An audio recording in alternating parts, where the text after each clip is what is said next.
भगवान श्री कृष्ण कैसे बन गए जगन्नाथ जी भगवान। सुनिए ये धार्मिक कथा। एक बार भगवान श्री कृष्ण सो रहे थे और निद्रा अवस्था में उनके मुख से राधा जी का नाम निकला। पटरानियों को लगा कि वह प्रभु की इतनी सेवा करती हैं, परंतु प्रभु सबसे ज़्यादा राधा जी का ही स्मरण करते रहते हैं। तो रुक्मिणी जी एवं अन्य रानियों ने रोहिणी जी से राधा रानी व श्री कृष्ण के प्रेम व ब्रज लीलाओं का वर्णन करने की प्रार्थना की। माता ने कथा सुनाने की हामी तो भर दी, लेकिन यह भी कहा कि श्री कृष्ण व बलराम को इसकी भनक न मिले। तय हुआ कि सभी रानियों को रोहिणी जी एक गुप्त स्थान पर कथा सुनाएंगी। वहाँ कोई और न आए, इसके लिए सुभद्रा जी को पहरा देने के लिए मना लिया गया। सुभद्रा जी को आदेश हुआ कि स्वयं श्री कृष्ण या बलराम भी आए तो उन्हें भी अंदर न आने देना। माता ने कथा सुनानी आरंभ की। सुभद्रा द्वार पर तैनात थी। थोड़ी देर में श्री कृष्ण व बलराम वहां आ पहुंचे। सुभद्रा ने अंदर जाने से उन्हें रोक लिया। इससे भगवान श्री कृष्ण को कुछ संदेह हुआ। वह बाहर से ही अपनी सूक्ष्म शक्ति द्वारा अंदर की माता द्वारा वर्णित ब्रज लीलाओं का आनंद लेकर सुनने लगे। बलराम जी भी कथा का आनंद लेने लगे। कथा सुनते सुनते श्री कृष्ण, बलराम व सुभद्रा के हृदय में ब्रज के प्रति अद्भुत प्रेम भाव उत्पन्न हुआ। उस भाव में उनके पैर हाथ सिकुड़ने लगे, जैसे बाल्यकाल में थे। तीनों राधा जी की कथा में ऐसे विभोर हुए कि मूर्ति के समान जड़ प्रतीत होने लगे। बड़े ध्यान पूर्वक देखने पर भी उनके हाथ पैर दिखाई नहीं दे रहे थे। सुदर्शन ने भी द्रवित होकर लंबा रूप धारण कर लिया। उसी समय देव मुनि नारद वहां आ पहुंचे। भगवान के इस रूप को देखकर आश्चर्यचकित हो गए और निहारते रहे।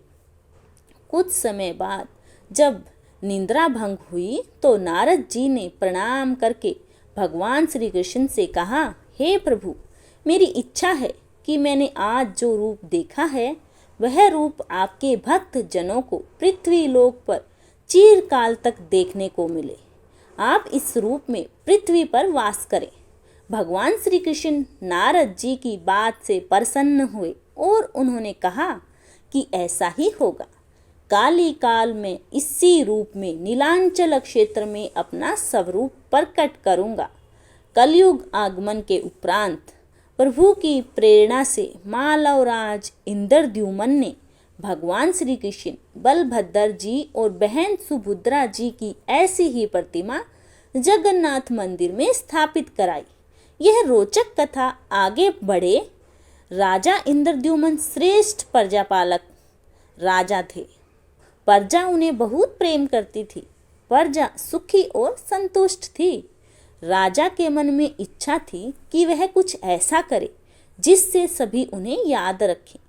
देवयोग से इंद्रद्युमन के मन में एक अज्ञात कामना प्रकट हुई कि वह एक ऐसा मंदिर का निर्माण कराए जैसा दुनिया में कहीं और न हो। इंद्रद्युमन विचारने लगे कि आखिर उनके मंदिर में किस देवता की मूर्ति स्थापित करें। राजा के मन में यही इच्छा और चिंतन चलने लगा। एक रात इसी पर गंभीर चिंतन करते वो सो गए। नींद में राजा ने एक सपना देखा। सपने में उन्हें एक देववाणी सुनाई पड़ी। इंद्रद्युमन ने सुना, राजा, तुम पहले एक नए मंदिर का निर्माण आरंभ करो। मूर्ति विग्रह की चिंता छोड़ दो। उचित समय आने पर तुम्हें स्वयं राह दिखाई पड़ेगी। राजा नींद से जाग उठे। सुबह होते ही उन्होंने अपने मंत्रियों को सपने की बात बताई। राजा पुरोहित के सुझाव पर शुभ मुहूर्त में पूर्वी समुद्री तट पर एक विशाल मंदिर के निर्माण का निश्चय हुआ।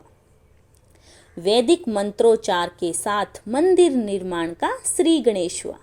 राजा इंद्रद्युमन के मंदिर बनवाने की सूचना शिल्पियों और कारीगरों को हुई। सभी इसमें योगदान देने पहुंचे। दिन रात मंदिर के निर्माण में जुट गए। कुछ ही वर्षों में मंदिर बनकर तैयार हुआ। सागर तट पर एक विशाल मंदिर का निर्माण तो हो गया, परंतु मंदिर के भीतर भगवान की मूर्ति की समस्या जस की तस थी। राजा फिर से चिंतित होने लगे। एक दिन मंदिर के गर्भगृह में बैठकर इसी चिंतन में बैठे राजा की आंखों से आंसू निकल आए। राजा ने भगवान से विनती की कि प्रभु, आपके किस स्वरूप को इस मंदिर में स्थापित करूं? इसी चिंता से व्यग्र हूँ। मार्ग दिखाइए प्रभु। आपने स्वप्न में जो संकेत दिया था उससे पूरा होने का समय कब आएगा? देव विग्रह विहीन मंदिर देख सभी मुझ पर हंसेंगे। राजा की आंखों से आंसू झर रहे थे और वह प्रभु से प्रार्थना करते जा रहे थे। प्रभु, आपके आशीर्वाद से मेरा बड़ा सम्मान है। प्रजा समझेगी कि मैंने झूठ मूठ में स्वप्न में आपके आदेश की बात कहकर इतना बड़ा श्रम कराया है। हे प्रभु, मार्ग दिखाइए। राजा दुखी मन से अपने महल में चले गए। उसी रात राजा को ने एक फिर सपना देखा। सपने में उसे देववाणी सुनाई दी कि राजन, यहाँ निकट में ही भगवान श्री कृष्ण का एक विग्रह स्वरूप है। तुम उन्हें खोजने का प्रयास करो, तुम्हें दर्शन मिलेंगे। इंद्रद्युम्न ने स्वप्न की बात पुनः पुरोहित और मंत्रियों को बताई। सभी यह निष्कर्ष पर पहुँचे कि प्रभु की कृपा सहज प्राप्त नहीं होगी। उसके लिए हमें निर्मल मन से परिश्रम आरंभ करना होगा। भगवान के विग्रह का पता लगाने की जिम्मेदारी राजा इंद्रद्युम्न ने 4 विद्वान पंडितों को सौंप दिया। प्रभु इच्छा से प्रेरित होकर चारों विद्वान 4 दिशाओं में निकले। उन चारों में से एक विद्वान थे विद्यापति। वह चारों में सबसे कम उम्र के थे। प्रभु के विग्रह की खोज के दौरान उनके साथ बहुत से अलौकिक घटनाएं हुई। प्रभु का विग्रह किसे मिला, यह प्रसंग आगे पढ़ेंगे दोस्तों। पंडित विद्यापति पूर्व दिशा की ओर चले। कुछ आगे चलने के बाद विद्यापति उत्तर की ओर मुड़े तो उन्हें एक जंगल दिखाई दिया। वह भयावह था। विद्यापति श्री कृष्ण के उपासक थे। उन्होंने श्री कृष्ण का स्मरण किया और राह दिखाने की प्रार्थना की। भगवान श्री कृष्ण की प्रेरणा से उन्हें राह दिखने लगी। प्रभु का नाम लेते वह वन में चले जा रहे थे। जंगल के मध्य उन्हें एक पर्वत दिखाई दिया। पर्वत के वृक्षों से संगीत की ध्वनि सा सुरमय गीत सुनाई पड़ रहा था। विद्यापति संगीत के जानकार थे।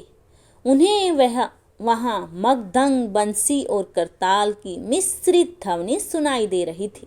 यह संगीत उन्हें दिव्य लगा।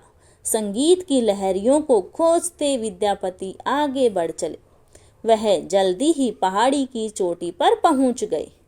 पहाड़ के दूसरी ओर उन्हें एक सुंदर घाटी दिखाई दी जहां भील नृत्य कर रहे थे। विद्यापति उस दृश्य को देखकर मंत्रमुग्ध थे। सफर के कारण थके थे, पर संगीत से थकान मिट गई और उन्हें नींद आने लगी। अचानक एक बाघ की गर्जना सुनकर विद्यापति घबरा उठे। बाघ उनकी ओर दौड़ता आ रहा था। बाघ को देखकर विद्यापति घबरा गए और बेहोश होकर वहीं गिर पड़े। बाघ विद्यापति पर आक्रमण करने ही वाला था कि तभी एक स्त्री ने बाघ को पुकारा। बाघ उस आवाज को सुनकर मौन खड़ा हो गया। स्त्री ने उसे लौटने का आदेश दिया तो बाघ लौट गया।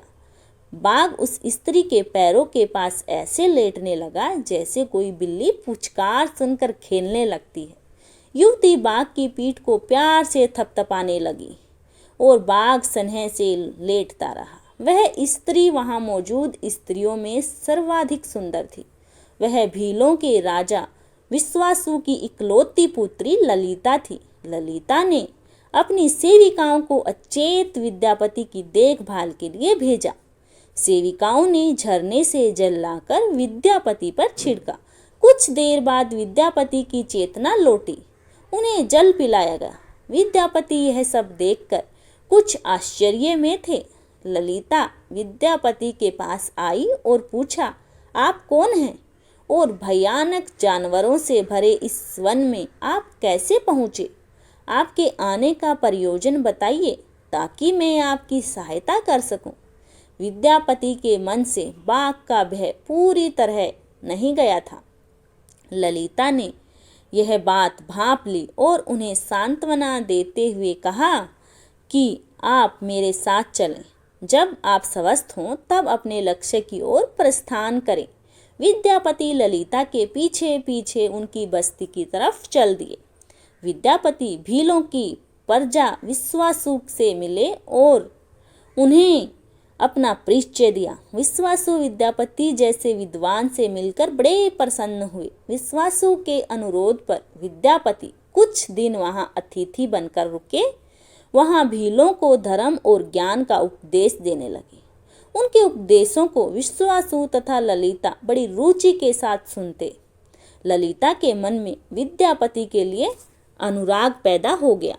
विद्यापति ने भी भांप लिया कि ललिता जैसी सुंदरी को उनसे प्रेम हो गया है, किंतु विद्यापति एक बड़े कार्य के लिए निकले थे। अचानक एक दिन विद्यापति बीमार हो गए। ललिता ने उनकी खूब सेवा की। इससे विद्यापति के मन में भी ललिता के प्रति प्रेम भाव पैदा हो गया।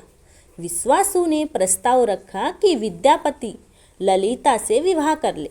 विद्यापति ने इसे स्वीकार कर लिया। कुछ दिन दोनों के सुखमय बीते। ललिता से विवाह करके विद्यापति प्रसन्न तो था, पर जिस महत्वपूर्ण कार्य के लिए वहां आए थे वह अधूरा था। यही चिंता उन्हें बार बार सताती थी। इस बीच विद्यापति को एक विशेष बात पता चली। विश्वासु हर रोज सवेरे उठकर कहीं चला जाता और सूर्योदय के बाद ही लौटता था, किंतु कितनी भी विकट स्थिति हो उसका यह नियम कभी नहीं टूटता था। विश्वासु के इस व्रत पर विद्यापति को आश्चर्य हुआ। उनके मन में इस रहस्य को जानने की इच्छा हुई। आखिर विश्वासु कहाँ जाता है? एक दिन विद्यापति ने ललिता से इस संबंध में पूछा। ललिता यह सुनकर सहम गई। आखिर वह क्या रहस्य था? क्या वह रहस्य विद्यापति के कार्य में सहयोगी था या विद्यापति पत्नी के प्रेम में मार्ग भटक गए? यह प्रसंग आगे पढ़ें। विद्यापति ने ललिता से उसके पिता द्वारा प्रतिदिन सुबह किसी अज्ञात स्थान पर जाने और सूर्योदय के पूर्व लौट आने का रहस्य पूछा। विश्वासु का नियम किसी हाल में नहीं टूटता था, चाहे कितनी भी विकट परिस्थिति हो। ललिता के सामने धर्म संकट आ गया। वह पति की बात को ठुकरा नहीं सकती थी, लेकिन पति जो पूछ रहा था वह उसके वंश की गोपनीय परंपरा से जुड़ी बात थी, जिसे खोलना संभव नहीं था। ललिता ने कहा, स्वामी, यह हमारे कुल का रहस्य है जिसे किसी के सामने खोला नहीं जा सकता, परंतु आप मेरे पति हैं और मैं आपको कुल का पुरुष मानते हुए जितना संभव है उतना बताती हूँ। यहाँ से कुछ दूरी पर एक गुफा है जिसके अंदर हमारे कुल देवता हैं। उनकी पूजा हमारे सभी पूर्वज करते आए हैं। यह पूजा निर्बोध चलनी चाहिए। उसी पूजा के लिए पिताजी रोज सुबह नियमित रूप से जाते हैं। विद्यापति ने ललिता से कहा कि वह भी उनके कुल देवता के दर्शन करना चाहते हैं। ललिता बोली, यह संभव नहीं। हमारे कुल देवता के बारे में किसी को जानने की इच्छा है, यह सुनकर मेरे पिता क्रोधित हो जाएंगे। तो विद्यापति की उत्सुकता बढ़ रही थी। वह तरह तरह से ललिता को अपने प्रेम की शपथ देकर उसे मनाने लगे। आखिरकार ललिता ने कहा कि वह अपने पिताजी से विनती करेगी कि वह आपको कुल देवता के दर्शन करा दे। ललिता ने पिता से सारी बात कही। वह क्रोधित हो गई। ललिता ने जब यह कहा कि मैं आपकी अकेली संतान हूँ, आपके बाद देवता के पूजा का दायित्व मेरा ही होगा, इसलिए मेरे पति का यह अधिकार बनता है, क्योंकि आगे उससे ही पूजना होगा। विश्वासु इस तर्क के आगे झुक गए और बोले, गुफा के दर्शन किसी को तभी कराए जा सकते हैं जब वह भगवान की पूजा का दायित्व अपने हाथ में ले ले। विद्यापति ने दायित्व स्वीकार किया तो विश्वासु देवता के दर्शन कराने को राजी हुए। दूसरे दिन सूर्योदय से पूर्व विद्यापति की आंखों पर पट्टी बांधकर विश्वासु उनका दाहिना हाथ पकड़कर गुफा की तरफ निकले। विद्यापति ने मुट्ठी में सरसों रख लिया था, जिसे रास्ते में छोड़ते हुए वह गुफा के पास पहुंचकर विश्वासु रुके और गुफा के पास पहुंच गए। विश्वासु ने विद्यापति की आंखों की काली पट्टी खोल दी। उस गुफा में नीले रंग का प्रकाश चमक उठा। हाथों में मुरली लिए भगवान श्री कृष्ण का रूप विद्यापति को दिखाई दिया। विद्यापति आनंद मगन हो गए। उन्होंने भगवान के दर्शन किए। दर्शन के बाद तो जैसे विद्यापति जाना ही नहीं चाहते थे, पर विश्वासु ने लौटने का आदेश दिया। फिर उनकी आंखों पर पट्टी बांधी और दोनों लौट पड़े। लौटने पर ललिता ने विद्यापति से पूछा तो विद्यापति ने गुफा में दिखे अलौकिक दृश्य के बारे में पत्नी को बताना भी उसने उचित नहीं समझा। वह टाल गई। यह तो जानकारी हो चुकी थी कि विश्वासु श्री कृष्ण की मूर्ति की पूजा करते हैं। विद्यापति को आभास हो गया कि महाराज ने सौपन में जिस प्रभु विग्रह के बारे में देववाणी सुनी थी वह इसी मूर्ति के बारे में थी। विद्यापति विचार करने लगे कि किसी तरह इसी मूर्ति को लेकर राजधानी पहुंचना होगा। वह एक तरफ तो गुफा से मूर्ति को लेकर जाने की सोच रहे थे, दूसरी तरफ भील राज और पत्नी के साथ विश्वासघात के विचार से उनका मन व्यथित हो रहा था। विद्यापति धर्म और अधर्म के बारे में सोचता रहा।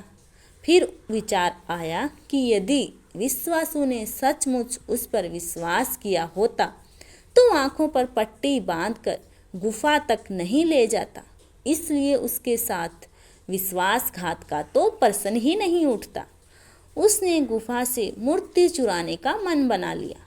विद्यापति ने ललिता से कहा कि वह अपने माता पिता के दर्शन करने के लिए जाना चाहता है।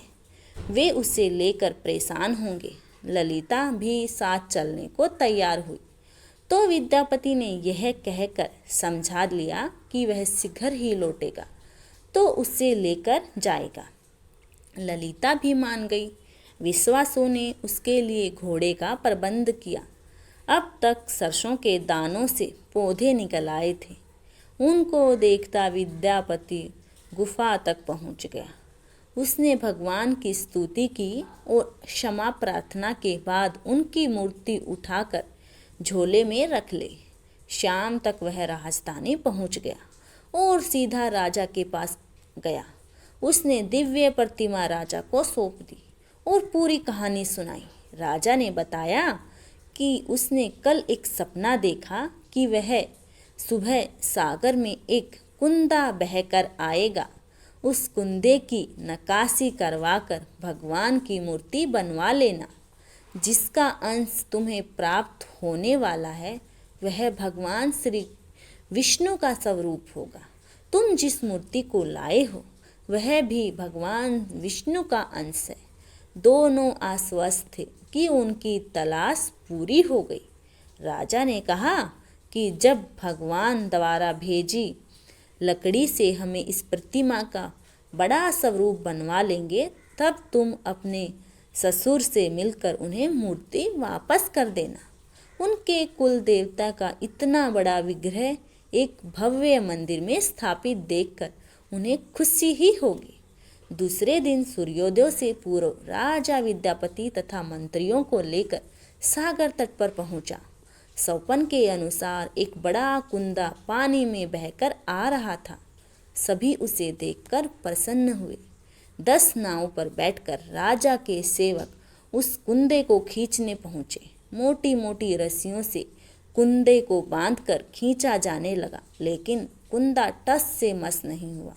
और लोग भेजे गए, लेकिन सैकड़ों लोग और नाव का प्रयोग करके भी कुंदे को हिलाया तक नहीं जा सका। राजा का मन उदास हो गया। सेनापति ने एक लंबी सेना कुंदे को खींचने के लिए भेज दी। सारे सागर में सैनिक ही सैनिक नजर आने लगे, लेकिन सभी मिलकर कुंदे को अपने स्थान से हिला तक न सके। सुबह से रात हो गई। अचानक राजा ने काम रोकने का आदेश दिया। उसने विद्यापति को अकेले में ले जाकर कहा कि वह समस्या का कारण जान गया है। राजा के चेहरे पर संतोष के भाव थे। राजा ने विद्यापति को गोपनीय रूप से कहीं चलने की बात कही।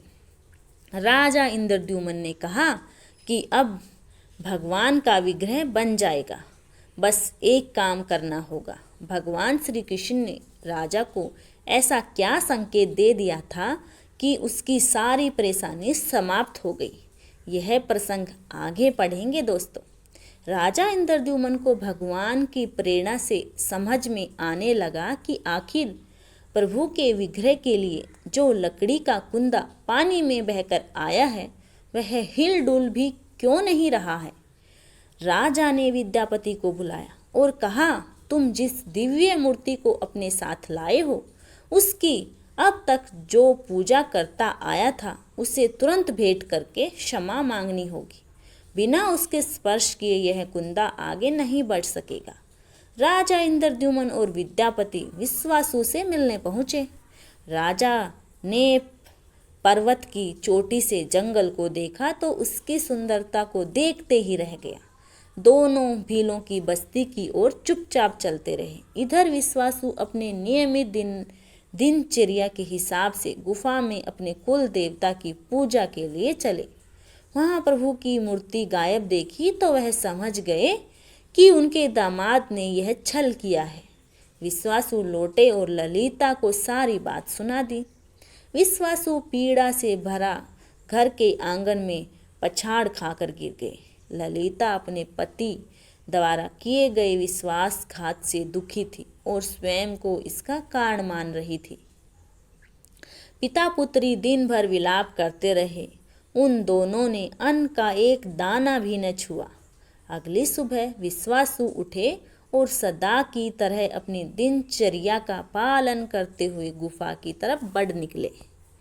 वह जानते थे कि प्रभु का विग्रह वहाँ नहीं है, फिर भी उनके पैर गुफा की ओर खींचे चले जा रहे थे। विश्वासु के पीछे पीछे ललिता और रिश्तेदार भी चले। विश्वासु गुफा के भीतर पहुँचे, जहाँ भगवान की मूर्ति होती थी। उस चट्टान के पास खड़े होकर हाथ जोड़कर खड़े रहे, फिर उस ऊंची चट्टान पर गिर गए और बिलख बिलख कर रोने लगे। उनके पीछे प्रजा भी रो रही थी।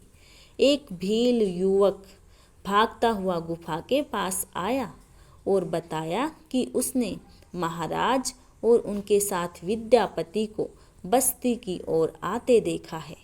यह सुनकर सब चौंक उठे। विश्वासु राजा के स्वागत में गुफा से बाहर आए, लेकिन उनकी आंखों में आंसू थे। राजा इंद्रद्युम्न विश्वासु के पास आए और उन्हें अपने हृदय से लगा लिया। राजा बोले, भीलराज, तुम्हारे कुल देवता की प्रतिमा का चोर तुम्हारा दामाद नहीं, मैं हूँ। उसने तो अपने महाराज के आदेश का पालन किया। यह सुनकर सब चौंक उठे। विश्वासु ने राजा को आसन दिया। राजा ने उस विश्वासु को शुरू से अंत तक पूरी बात बताकर कहा कि आखिर क्यों यह सब करना पड़ा। फिर राजा ने उसे अपने सौपन और फिर जगन्नाथपुरी में सागर तट पर मंदिर निर्माण की बात कह सुनाई। राजा ने विश्वासु से प्रार्थना की कि भील सरदार, विश्वासु कई पीढ़ियों से आपके वंश के लोग भगवान की मूर्ति को पूजते आए हैं। भगवान के उस विग्रह के दर्शन सभी को मिले, इसके लिए आपकी सहायता चाहिए। ईश्वर द्वारा भेजी गई लकड़ी के कुंदे से बनी मूर्ति के भीतर हम इस दिव्य मूर्ति को सुरक्षित रखना चाहते हैं। अपने कुल की प्रतिमा को पुरी के मंदिर में स्थापित करने की अनुमति दो। उस कुंदे को तुम स्पर्श करोगे तभी वह हिलेगा। विश्वासु राजी हो गए। राजा सह परिवार विश्वासु को लेकर सागर तट पर पहुँचे। विश्वासु ने कुंदे को छुआ।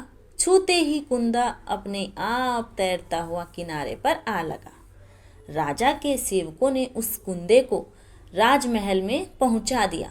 अगले दिन मूर्तिकारों और शिल्पियों को राजा ने बुलाकर मंत्रणा की कि आखिर इस कुंदे से कौन सी देव मूर्ति बनाना शुभदायक होगा।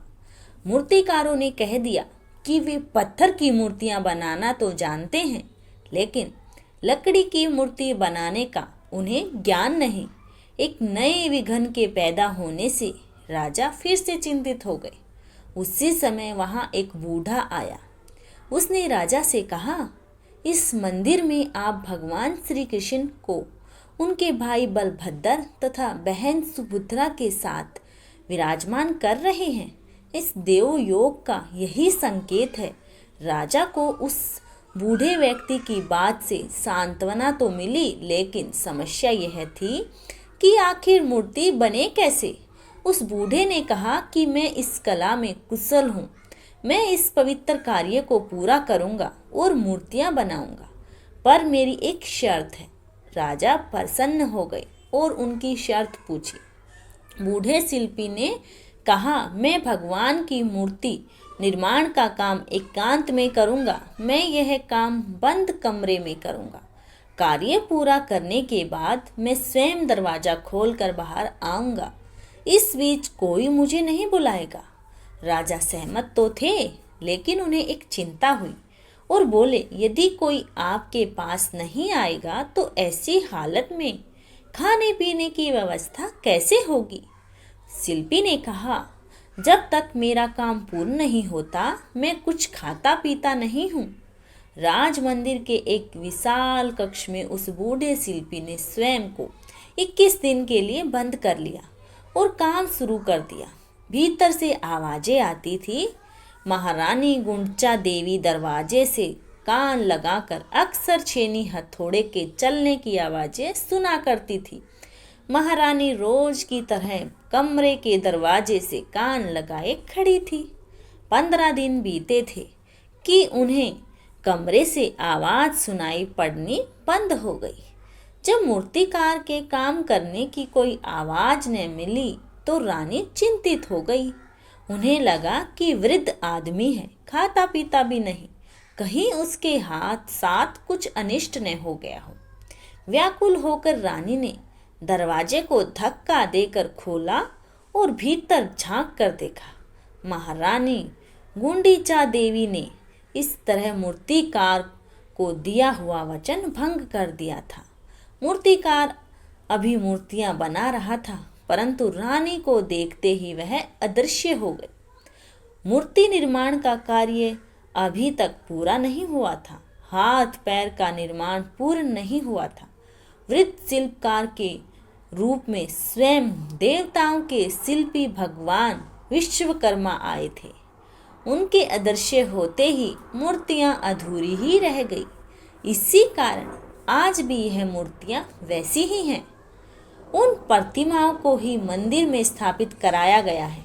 कहते हैं विश्वासु संभत उस जरा बहेलिये का वंशज था, जिसने अनजाने में भगवान कृष्ण की हत्या कर दी थी। विश्वासु शायद कृष्ण के पवित्र अवशेषों की पूजा करता था। ये अवशेष मूर्तियों में छिपा कर रखे गए थे। विद्यापति उन्हें ललिता के वंशज, जिन्हें दैत्यपति कहते हैं, उनका परिवार ही यहाँ अब तक पूजा करता है। धन्यवाद दोस्तों। आपको ये जानकारी कैसी लगी प्लीज़ कमेंट में ज़रूर बताइएगा और मेरे चैनल को सब्सक्राइब ज़रूर कीजिए।